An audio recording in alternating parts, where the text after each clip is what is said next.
I went camping with my cousin back in 2021. It wasn't deep wilderness or anything extreme, just a forest campsite a couple hours outside of Salt Lake City. The kind where you still get other people around, but each site is spaced far enough apart that you can't really see anyone else. We got there around 5 p.m., set up our tent, and started a fire before it got dark. Everything was normal. There were a few other cars when we pulled in, but by night it felt like we were alone. We stayed up for a while just talking by the fire. I remember my cousin throwing the last piece of wood on before we decided to call it a night. The fire burned down pretty fast after that, and eventually it was just glowing embers. Before we went into the tent, I poured water over it. Not a lot, just enough to make sure it wasn't going to spread. I specifically remember the hissing sound when the water hit the coals. Then we zipped up the tent and went to sleep. Sometime in the middle of the night, I woke up.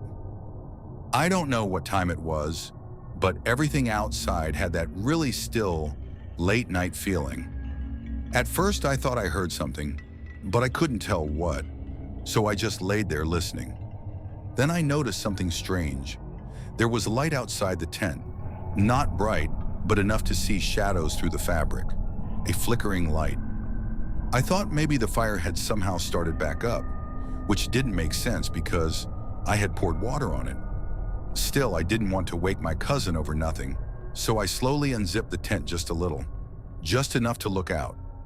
The fire was going again, not huge flames, but definitely burning. Way more than it should have been. And there was no one there. I scanned the area for a few seconds. Nothing. No movement. No sound.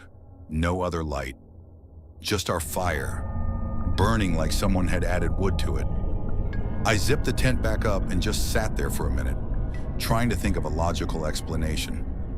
Maybe the wood reignited somehow. Maybe I didn't put it out as well as I thought. That's what I told myself. Eventually, I laid back down. I don't remember falling asleep again. When I woke up in the morning, the first thing I did was check the fire pit. There were fresh logs in it, not the ones we brought. These were thicker, darker, still half burned. And there was more wood stacked neatly next to the pit. I asked my cousin if he got up during the night. He said no. Didn't even wake up once. I didn't say anything at first. I just kind of stood there looking at the fire pit, trying to process it. Then I noticed something else. There were footprints around the fire, but they didn't lead anywhere. I mean that literally. They circled the fire pit, but there were no tracks coming into our campsite and none leading away from it. Just a rough circle of footprints in the dirt, like someone had walked around the fire over and over. We packed up pretty quickly after that. Didn't eat, didn't stay, just threw everything in the car and left. Right before we got in, I looked back at the campsite one last time, and I noticed something I hadn't seen before. There was a second fire pit. It was about 15 feet behind where we had set up our tent. Completely cold, covered in ash. Looked old, but in the center of it, there were fresh burn marks, like something had been sitting there recently. I didn't go closer to check. We just left. I looked up the campsite when I got home, tried to see if anyone had reported anything weird. The only thing I found was a comment on some random camping forum. Someone mentioned that people used to avoid that area because campers would experience some weird things happen at night.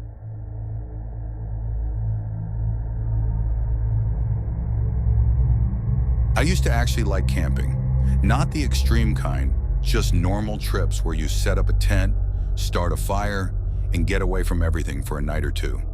This was one of those trips that was supposed to be simple. There were 3 of us, me, my friend Adam, and his older brother. We drove out late in the afternoon to this forest area we'd never been to before. It wasn't completely isolated, but it wasn't crowded either. There were a few scattered campsites along a dirt road, spaced far enough apart that you couldn't really see or hear anyone else. At the time, it felt quiet in a good way. We picked a spot near a line of trees, set up the tent, and started a fire before it got dark. The evening went exactly how you'd expect. We cooked some food, sat around talking, and kept the fire going while the temperature slowly dropped. At one point, I remember hearing something deeper in the woods, like a branch snapping, but none of us paid attention to it. It's the kind of thing you expect to hear in a forest, and it didn't seem worth mentioning. Looking back, I wish I had paid more attention to how quiet everything became afterward. It wasn't gradual either. One minute there were faint natural sounds, and the next it was just silence. Around midnight, we decided to go to sleep. We put the fire out carefully and made sure everything was secure before getting into the tent. It didn't take long for the warmth inside to build up, and eventually we all drifted off. I don't know how much time passed before I woke up, but when I did, it wasn't gradual. I was suddenly fully awake, like something had pulled me out of sleep. At first, I just laid there, staring into the darkness, trying to figure out what had woken me up. That's when I heard movement outside. It was faint at first, like something brushing against the ground. I assumed it was an animal passing through, maybe a deer or something small, and I tried to ignore it. But then it stopped, and I realized it had stopped very close to the tent. I held my breath without even thinking about it, just listening. A few seconds later, the sound started again, but this time it was different. It sounded like something being dragged across the ground, slow and uneven, like whatever was moving, it was taking its time. I remember my heart starting to race as I tried to make sense of it, but before I could, there was a sudden high-pitched scream right outside the tent. It was short and sharp, and it cut off almost instantly, like something had grabbed whatever made the sound. That was enough to wake Adam up beside me. I could hear him shift, and I knew he had heard it too. Neither of us said anything. We just listened. What came next is the part I still can't explain. We heard chewing, slow and wet, right outside the tent. It didn't sound rushed or frantic like an animal feeding. Like whatever was out there wasn't worried about anything interrupting it. The sound went on long enough that it stopped feeling like something normal. It felt controlled, almost intentional, and that's what made it worse.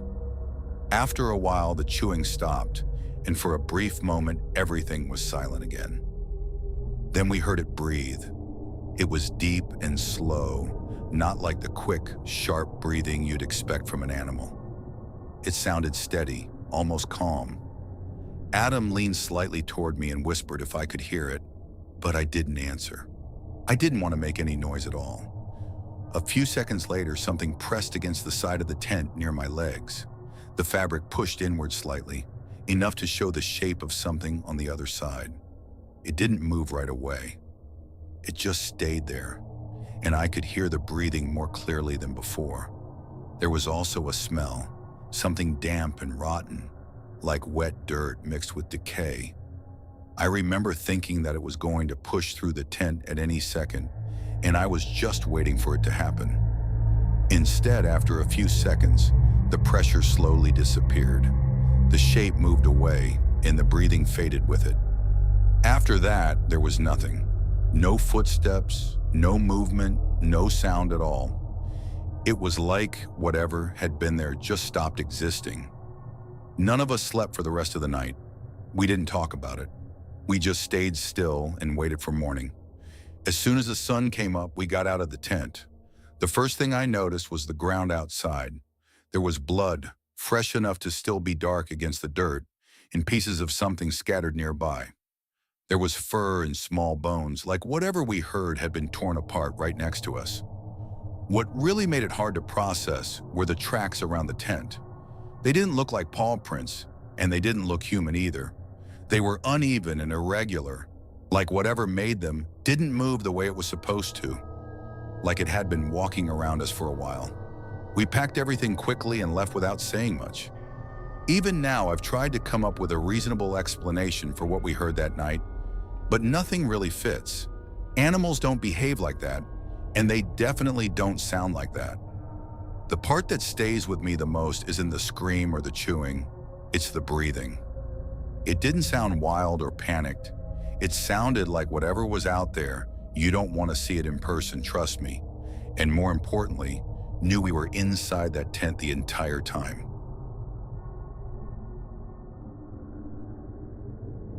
I used to think campfire stories were overblown. My buddy Jake and I decided to spend one cool October weekend in a national forest a few hours from town. We chose a small clearing by a creek to pitch two tents a little apart. By 9 p.m., we'd eaten, laughed, and watched the fire shrink to glowing embers. The night was perfectly still. No wind rustled the pines, just distant frogs from the stream. When the last sparks died, we soaked them with water and shrugged into our sleeping bags. The zipper of my tent clicked closed and I listened to Jake's soft snores in the dark. I smelled pine needles and cold earth. Everything felt safe until it wasn't. Around what I think was 1:15 a.m., I woke with a start. The forest was not silent, it was too quiet. Usually I'd hear tree frogs or a breeze. Instead, it felt like the woods had paused mid-breath. My heartbeat hammered as I realized I wasn't alone. A slow, heavy breathing came from just beyond the mesh wall of my tent, in through my ears, out in the night. It didn't match Jake's soft snores, and it wasn't human. I recognized it from those breathing workouts at the gym. Slow, deep bellows. I lay frozen, every muscle locked. I didn't dare move or whisper. The only sound was that wet, rasping exhale echoing through the still air, right at head level. Minutes passed. Then came another noise, a dull scraping, low across the forest floor. It wasn't the dry crackle of twigs. It was more like something hard dragged slowly through underbrush. Then a click-click sound. I thought of bears and cougars, predators known to trail through these woods. But those make noise walking. This felt different, too methodical. The breathing came again, in through the tent fabric, then out. This time I swear I tasted iron in the air, like pennies. Something brushed lightly against the outside of my tent wall near my hip. The thin nylon just shifted, almost like a paw printing down on me. Cold sweat dampened my shirt. I curled tighter in my bag, white knuckles gripping the zipper seam. The breathing grew louder, as if whatever it was taking deeper gulps with each snort. A foul, damp musk stank in my nostrils, earth and decay. Fear made my skin crawl. I felt every goosebump on my arms. Then it went silent. I strained to hear nothing but my own heart. Seconds felt like hours. I imagined a creature just inches away, wild eyes shining. My mind raced through advice. Don't make noise. Don't move. Just freeze. So I lay there, hearing my ragged breaths and the faint trickle of the creek. Finally, long after I thought I would lose my mind, sleep came again in small slits. Morning light on my face woke me. I scrambled out with Jake, voice trembling. "You awake?" He was pale and silent too. We walked to the other tent together. What met our eyes turned our blood cold. In the dirt between our tents were footprints. Huge paw-like prints with 5 splayed toes, each toe the size of a thumb. No sharp claw marks. The prints circled our camp from one tent to the other in a wide loop, almost like marking territory. Nearby was something worse. Dark red stains splattered around a tree stump and on a torn tent stake. Tiny bits of reddish fur clung to the mesh and on the ground, matted with dirt. Jake's old fleece jacket, left half draped on a chair, was shredded in places, threads in the dirt. Our cooler, which we'd hung in a tree as always, lay on its side below us. Lunch meat and cheese were gone. Only ragged wrappers remained. The fresh cut in its lid was almost regular, like teeth had sliced it. We found a few black hairs caught in the broken zipper of one tent. Thicker than anything we own. Maybe bear or wolf. My throat felt too tight to speak. Without touching anything, we grabbed our gear and packed in haste. We didn't look at each other. We just fumbled and left. The smell of coppery blood followed us as we ran to the car. I glanced once back at our site, at the perfect circle of flattened grass where we'd lain asleep, and at the empty forest that had swallowed whatever this was. That day as we drove away, neither of us said much. We were safe now, but I haven't forgotten the terror of hearing those breaths outside our tent. And every time I go camping again, I triple check that fire is out, that my food is high, and I never sleep with the zipper uncovered. Because I know out there in the dark, something out of the stories might just be listening.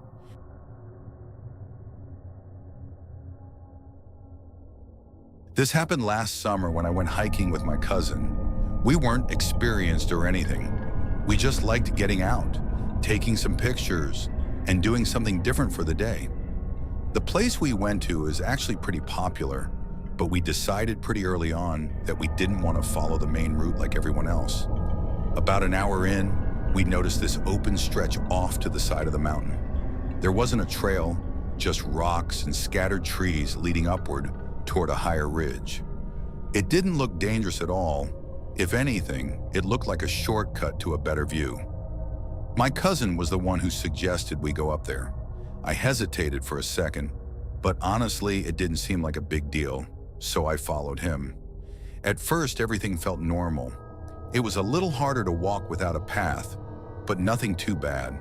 The ground was dry and we were just making our way up slowly. After maybe 10 minutes though, something started to feel off. It got really quiet. I remember stopping and asking him if he noticed it, and he did. We both laughed it off at the time, but neither of us really liked it. Still, we kept going. As we got higher, the ground got rougher, bigger rocks, tighter gaps between trees.